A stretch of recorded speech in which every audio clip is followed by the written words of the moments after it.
Vélizy, en région parisienne, la filiale du groupe APAV, Sopemea, teste un ventilateur pour les sociétés Omega Concept et Tunzini. Dans quelques jours, la centrale nucléaire de Flamanville, de type EPR, sera équipée du même matériel.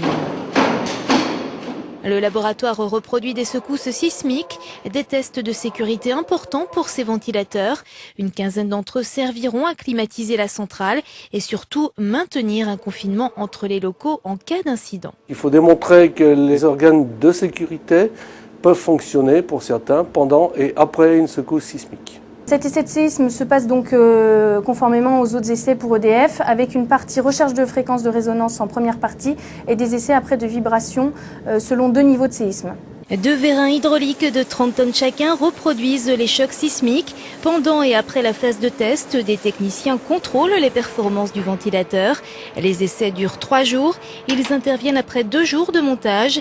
Les ingénieurs ne laissent rien au hasard, car l'objectif est de taille, confirmer que ce type de ventilateur peut fonctionner en toutes circonstances pendant 30 ans.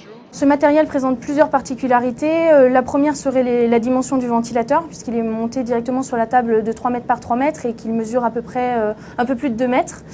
Et son poids, puisqu'il fait 2 tonnes. Une deuxième particularité importante est le fait qu'il va être vibré en 2 configurations. La première sur des plots parasismiques et la deuxième directement montée sur la table. Enfin, dernière caractéristique, le ventilateur fonctionne pendant les tests. L'équipe de travail est donc plus nombreuse que d'habitude pour réaliser toutes les mesures nécessaires. Un regroupement des moyens qui a plu aux responsables de la qualification EPR.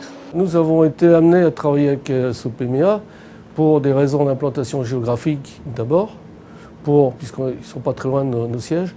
Ensuite, parce qu'ils regroupent un moyen qui permet de balayer quasiment toutes les qualifications demandées pour la centrale EPR.